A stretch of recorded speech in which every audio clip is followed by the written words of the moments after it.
लेकिन मैं इससे ज्यादा कुछ कहना नहीं चाहती, इसलिए कि जंग के भी उसूल हुआ करते हैं। बच्चों पे, औरतों पे और सूर्यास्त के बाद प्रहार नहीं किए जाते। राजनीति में भी कायदे होते हैं। और वो व्यक्ति जो अभेद्य किला खिवसर का, जिसकी ईंट ईंट ढह गई हो, तो मुझे लगता नहीं कि राजनीति के पायदान के ऊपर एक परास्त व्यक्ति पर हमला करना मेरी नैतिकता के ऊपर सही होगा। लेकिन मैं फिर भी इस मंच से कहती हूं कि मैं महिला होने का औजार नहीं बनाऊंगी। मैं इसे अपनी मजबूरी नहीं बता रही। जितने व्यंग, जितनी आलोचना आप करना चाहते हैं, खुले मैदान में करिए। मैं ओसियां के जनमानस की भावनाओं का प्रतीक हूं। मैं गांव में बैठे गरीब की उस आवाज का प्रतीक हूं।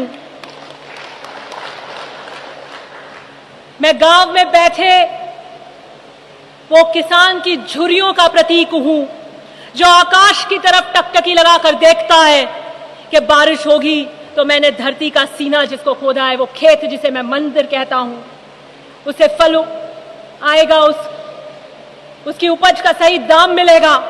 मैं उस किसान वर्ग की बेटी हूं और मैं गर्व से कहती हूं कि मैं महिपाल मदेरना की बेटी हूं। और जहां तक कांग्रेस की बात आएगी तो मैं वो मिट्टी हूं जो हर जहर पीने को तैयार हूं।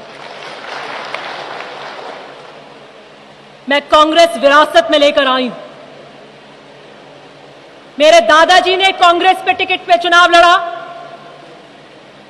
मेरे पिता ने कांग्रेस के टिकट पर चुनाव लड़ा, मेरी माताजी ने कांग्रेस के टिकट पर चुनाव लड़ा, मैंने कांग्रेस के टिकट पर चुनाव लड़ा। मेरे पे प्रहार करने वाले नेता के पिताजी ने कौन से टिकट पे चुनाव लड़ा? उन्होंने कभी भाजपा पे निर्दलीय लड़ा, कभी किसी लोकल पार्टी से लड़ा, कभी गठबंधन में लड़ा भाजपा के साथ, कभी कांग्रेस के साथ गठबंधन में, कभी अपनी पार्टी बनाकर, फिर अपनी पार्टी बनाकर भी दूसरे दल के साथ में। 16 चुनाव हमने एकमात्र कांग्रेस के सिंबल पर लड़े हैं। यह हमारी आहुति का प्रतीक है।